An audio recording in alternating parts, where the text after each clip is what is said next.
제 13장.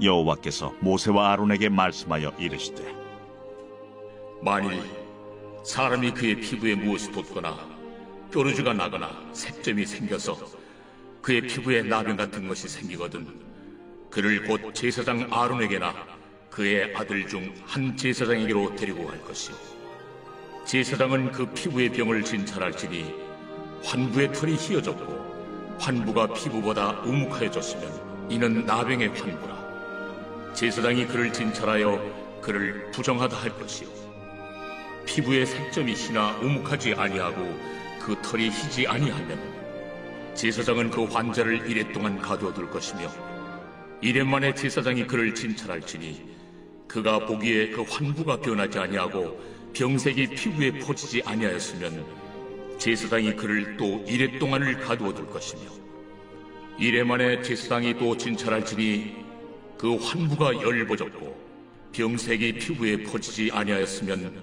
피부병이라. 제사장이 그를 정하다 할 것이요, 그의 옷을 빨 것이라. 그리하면 정하리라.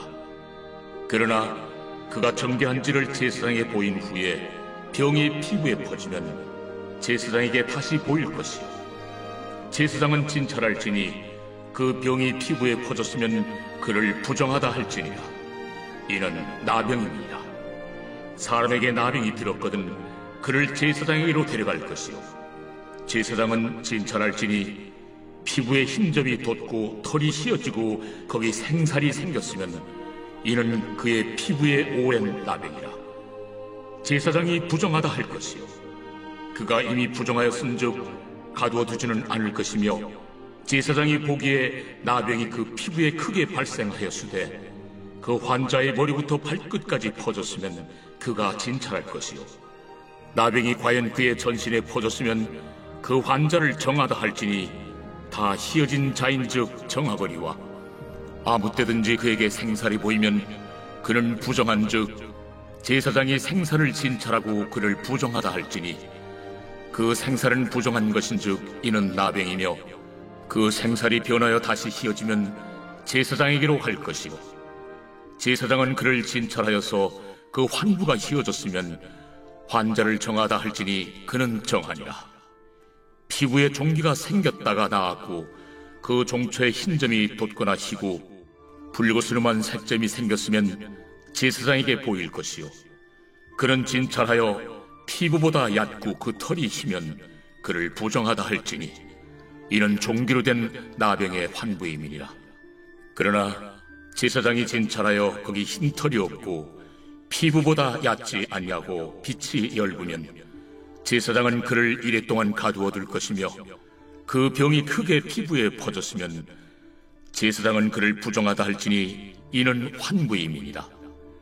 그러나 그 색점이 여전하고 퍼지지 아니하였으면 이는 종기의 흔적이니 제사장은 그를 정하다 할지니라. 피부가 불에 데었는데 그 댄 곳에 불그스름하고 희거나 순전히 흰 색점이 생기면 제사장은 진찰할지니 그 색점의 털이 희고 그 자리가 피부보다 우묵하면 이는 화상에서 생긴 나병인즉 제사장이 그를 부정하다 할 것은 나병의 환부가 됨이니라. 그러나 제사장이 보기에 그 색점에 흰 털이 없으며 그 자리가 피부보다 얕지 아니하고 빛이 엷으면 그는 그를 이레 동안 가두어둘 것이며, 이레 만에 제사장이 그를 진찰할지니 만일 병이 크게 피부에 퍼졌으면 그가 그를 부정하다 할 것은 나병의 환부임이니라.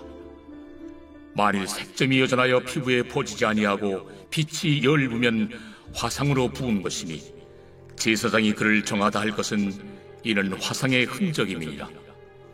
남자나 여자의 머리나 수염에 환부가 있으면 제사장은 진찰할지니 환부가 피부보다 우묵하고 그 자리에 누르스름하고 가는 털이 있으면 그가 그를 부정하다 할 것은 이는 오민이라. 머리에나 수염에 발생한 나병임이니라. 만일 제사장이 보기에 그 오의 환부가 피부보다 우묵하지 아니하고 그 자리에 검은 털이 없으면은 제사장은 그 옴 환자를 이레 동안 가두어둘 것이며, 이렙 만에 제사장은 그 환부를 진찰할지니 그 옴이 퍼지지 아니하고 그 자리에 누르스름한 털이 없고 피부보다 우묵하지 아니하면 그는 모발을 밀되 환부는 밀지 말 것이요 제사장은 옴 환자를 또 이레 동안 가두어 둘 것이며 이렙 만에 제사장은 그 옴을 또 진찰할지니 그 옴이 피부에 퍼지지 아니하고 피부보다 우묵하지 아니하면 그는 그를 정하다 할 것이요 그는 자기 옷을 빨아서 정하게 되려니와 깨끗한 후에라도 옴이 크게 피부에 퍼지면 제사장은 그를 진찰할지니 과연 옴이 피부에 퍼졌으면 누른 털을 찾을 것 없이 그는 부정하니라. 그러나 제사장이 보기에 옴이 여전하고 그 자리에 검은 털이 났으면 그 옴은 나았고 그 사람은 정하니 제사장은 그를 정하다 할지니라. 남자나 여자의 피부에 색점 곧 흰 색점이 있으면 제사장은 진찰할지니 그 피부에 색점이 부유스러움하면 이는 피부에 발생한 어르럭이라. 그는 정하리라. 누구든지 그 머리털이 빠지면 그는 대머리니 정하고 앞머리가 빠져도 그는 이마 대머리니 정하니라. 그러나 대머리나 이마 대머리에 희고 불그스름한 색점이 있으면 이는 나병이 대머리에나 이마 대머리에 발생하니라. 제사장은 그를 진찰할지니 그 대머리에나 이마 대머리에 돋은 색점이 희고 불그스름하여 피부에 발생한 나병과 같으면 이는 나병 환자라 부정하니 제사장이 그를 확실히 부정하다고 할 것은 그 환부가 그 머리에 있음이니라. 나병 환자는 옷을 찢고 머리를 풀며 윗입술을 가리고 외치기를 부정하다 부정하다 할 것이요 병 있는 날 동안은 늘 부정할 것이라. 그가 부정한즉 혼자 살되 진영 밖에서 살지니라. 만일 의복에 나병 색점이 발생하여 털옷에나 베옷에나 배나 털의 날에나 씨에나 혹 가죽에나 가죽으로 만든 모든 것에 있으되 그 의복에나 가죽에나 그 날에나 씨에나 가죽으로 만든 모든 것에 병색이 푸르거나 붉으면 이는 나병의 색점이라 제사장에게 보일 것이요 제사장은 그 색점을 진찰하고 그것을 이렙 동안 간직하였다가 이렙 만에 그 색점을 살필지니 그 색점이 그 의복의 날에나 씨에나 가죽에나 가죽으로 만든 것에 퍼졌으면 이는 악성 나병이야. 그것이 부정하므로 그는 그 색점 있는 의복이나 털이나 배의 날이나 씨나 모든 가죽으로 만든 것을 불사를 지니 이는 악성 나병인즉 그것을 불사를 지니라. 그러나 제사장이 보기에 그 색점이 그 의복의 날에나 씨에나 모든 가죽으로 만든 것에 퍼지지 아니하였으면 제사장은 명령하여 그 색점 있는 것을 빨게 하고 또 2일 동안 간직하였다가 그 빤 것을 볼지니 그 색점의 빛이 변하지 아니하고 그 색점이 퍼지지 아니하였으면 부정하니 너는 그것을 불사르라. 이는 거죽에 있든지 속에 있든지 악성 나병이니라. 빤 후에 제사장이 보기에 그 색점이 엷으면 그 의복에서나 가죽에서나 그 날에서나 씨에서나 그 색점을 찢어버릴 것이요 그 의복의 날에나 씨에나 가죽으로 만든 모든 것의 색점이 여전히 보이면 재발하는 것이니 너는 그 색점 있는 것을 불사를지니라. 내가 빤 의복의 날에나 씨에나 가죽으로 만든 모든 것에 그 색점이 벗겨졌으면 그것을 다시 빨아야 정하리라. 이는 털옷에나 베옷에나 그 날에나 씨에나 가죽으로 만든 모든 것에 발생한 나병 색점에 정하고 부정한 것을 진단하는 규례니라.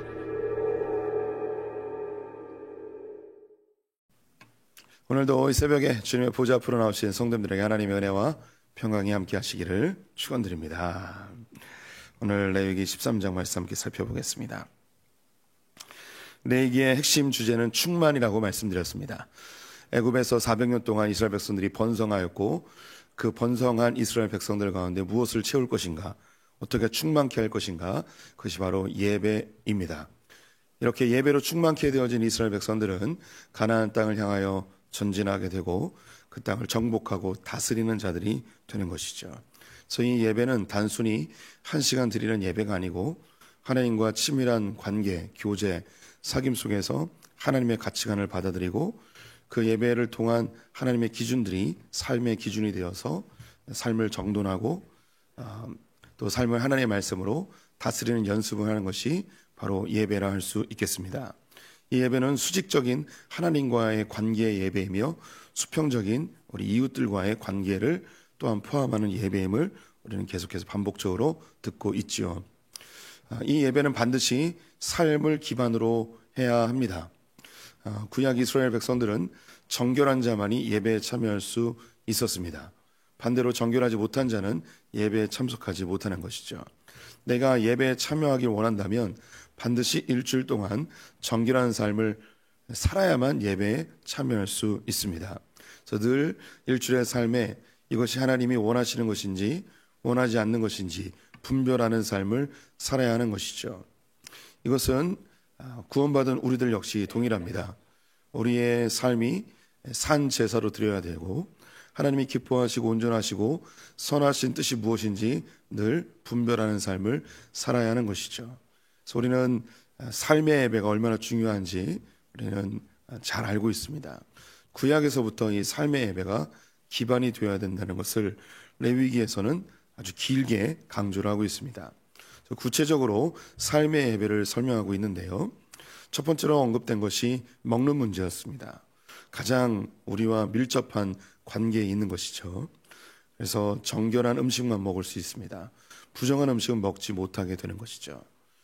이 정결하고 부정한 것은 주님이 정해 주십니다. 먹을 수 있는 것과 먹지 못하는 것.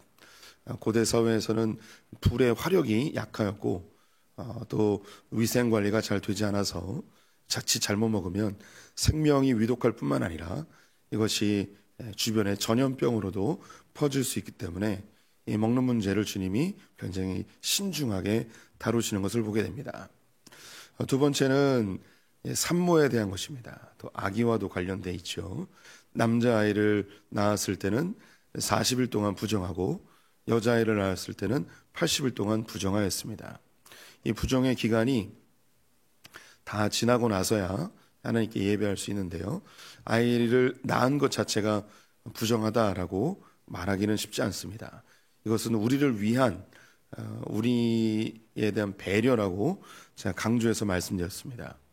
다시 좀 말씀드리면 구약의 율법은 하나님 관점에서의 율법이 있고 인간 관점에서의 율법이 있습니다.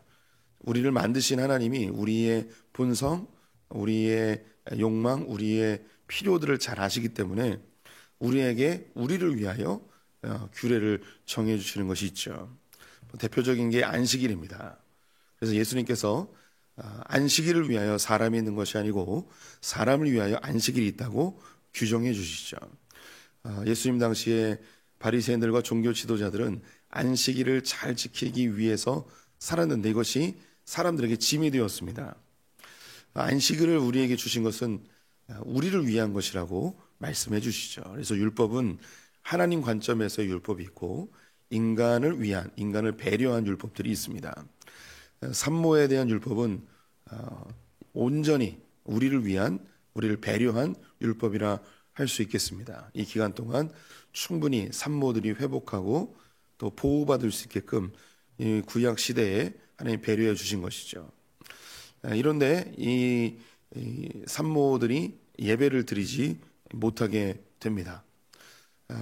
그 가운데 예배에 대한 사모함, 그리고 이 아이가 죄 가운데 죄 가운데 있으면 영원히 예배드리지 못한다는 그 간절함, 하나님 앞에서 이 아이를 평생 정결하게 키워야만 예배에 참여할 수 있다는 그 기간이 됩니다. 그래서 우리 성도님들이 지금 아기를 낳을 수 있는 상황은 아니지만 우리 성도님들이 자녀들이 아이를 낳았을 때에 그 정결의 기간 동안에 하나님을 깊이 묵상할 수 있도록 지도해 주실 필요가 있습니다. 이 아이가 평생 주님을 예배할 수 있는 아이, 그리고 삶이 정결하여 하나님께 기쁨되는 아이 될 수 있도록 그 기간을 활용하는 것이 참 중요하죠. 오늘 13장에서는 세 번째 정결함의 주제로 나병에 대한 이야기를 하고 있습니다. 여기서 나오는 이 나병은 일반 피부병과 진성나병이라고 하는 우리가 알고 있는 그 한센병, 문둥병으로 나뉘어집니다. 구약 고대 사회에서 피부병을 나병인지 아닌지 이걸 진단하는 것은 매우 어려운 상황이죠. 그래서 증상을 보고 이것이 진성나병인지 아니면 일반 피부병인지 이것을 구분을 해야 했습니다. 그래서 이런 피부에 무엇인가 문제가 있으면 제사장에게 찾아갑니다. 그래서 이것이 진짜 나병이다라고 하면 바로 격리를 시키고, 이것이 나병인지 아닌지 좀 관찰을 해야겠다 싶으면 일주일 동안 격리하게 합니다.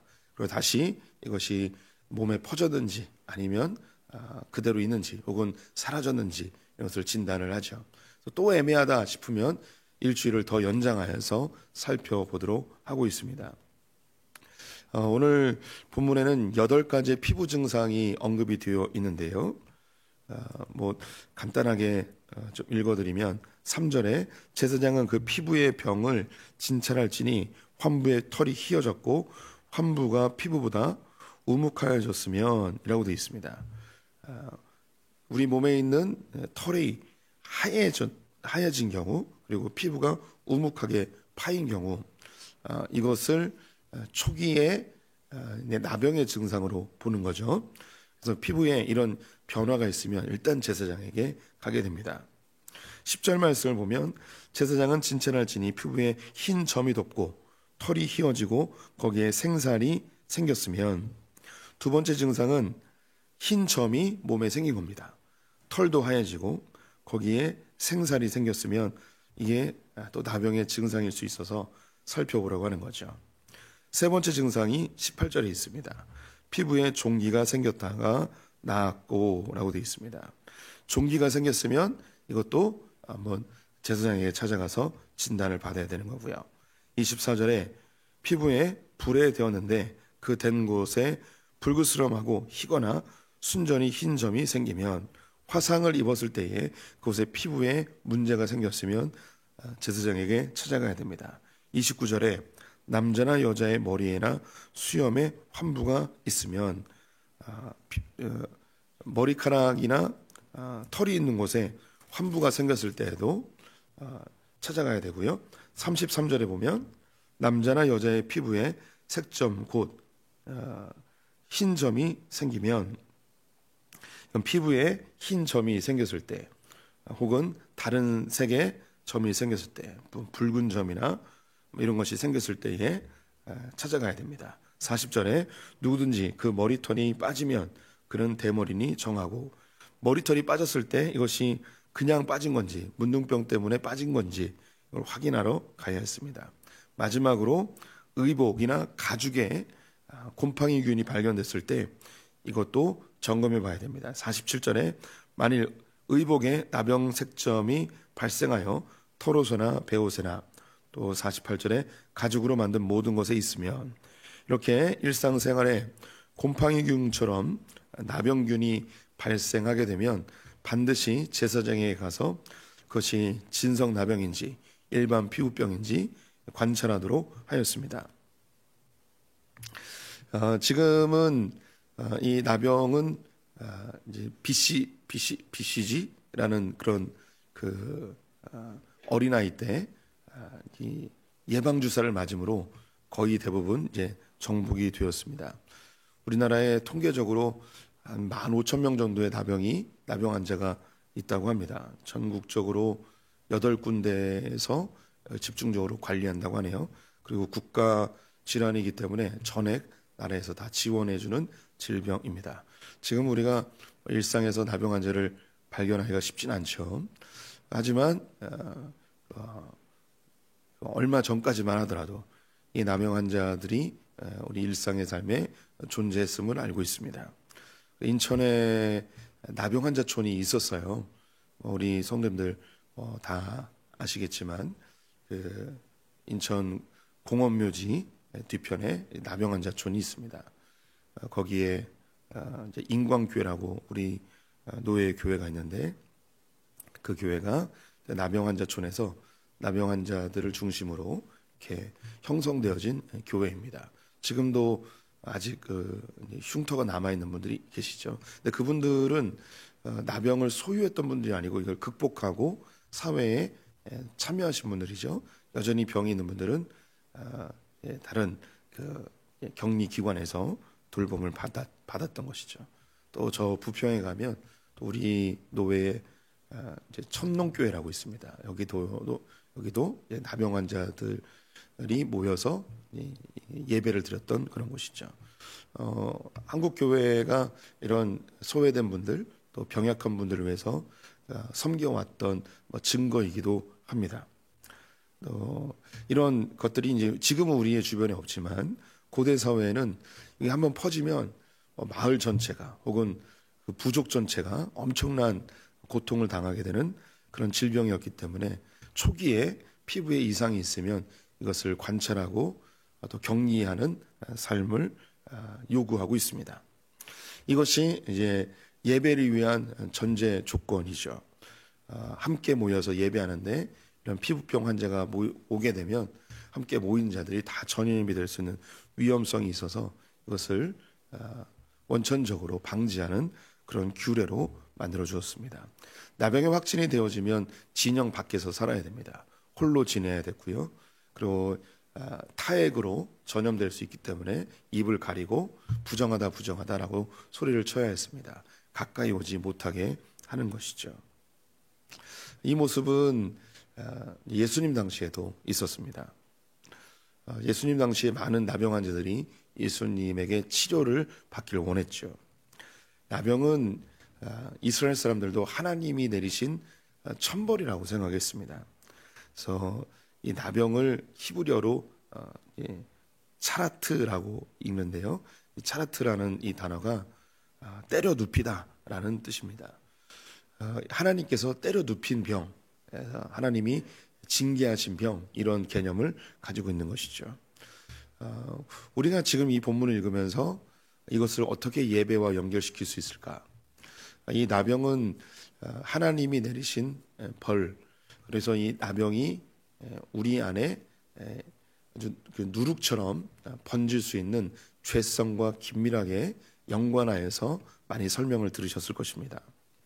이 나병 환자들이 자기도 모르는 사이에 나병이 펴지고 살점이 떨어져 나가는 고통도 느끼지 못하고 그렇게 조금씩 죽어가는 그 속성과 죄가 우리 안에 들어와 우리가 인지하지도 못하는 사이에 확산되어지고 우리의 삶이 망가지고 우리가 죽음에 이르게 되는 것, 이 속성이 같아서 나병과 죄를 연관시켜서 많이 설명을 하고 있습니다.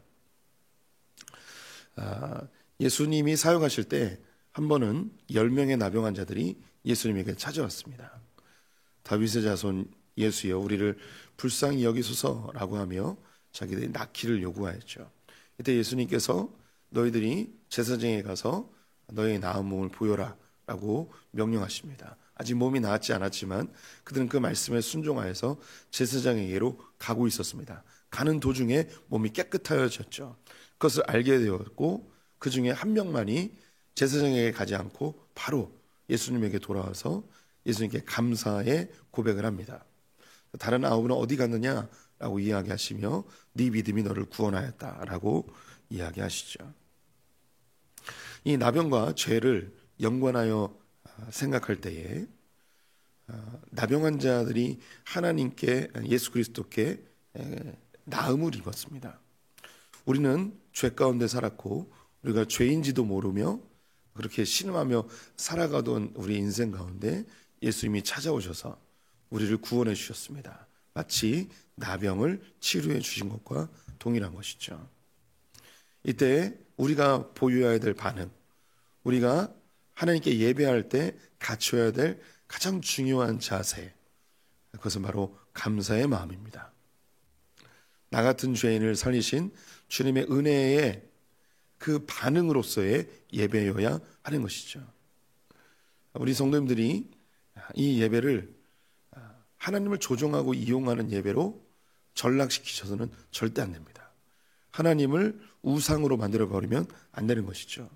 우리 예배는 내가 예배를 잘 드려서 하나님을 감동시켜서 타 종교의 그 어떤 신들처럼 하나님을 구슬려서 내가 원하는 것을 얻어내는 예배가 절대 아닙니다.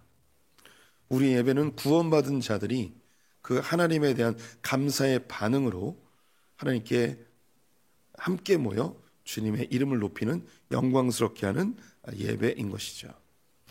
그래서 우리 성도님들이 이 나병에 대한 이야기를 들으실 때마다 내가 죽을 수밖에 없는 이런 나병과 같은 죄인이었지. 주님이 나를 구원하셔서 하나님의 백성 되게 하셔서 다시 예배할 수 있는 상황으로 만들어주신, 나는 하나님을 예배할 수도 없었고 가까이 나올 수도 없었고 찾을 수도 없었고 그분의 이름을 부를 수도 없는 그런 존재였는데 나를 정결케 하셔서 주님께 나와 예배할 수 있게 하신 이 놀라운 은혜에 대한 그 감격, 주님의 그 은혜에 대한 반응, 감사의 찬송을 올려드리는 우리 성도님들이 되셔야 될 줄 믿습니다. 우리의 예배는 하나님을 조종하는 게 아닙니다. 우리의 예배는 감사에 대한 반응이 되어야 하는 것이죠. 그런 멋진 크리스찬들이 되시기를 주님의 이름으로 축원드립니다.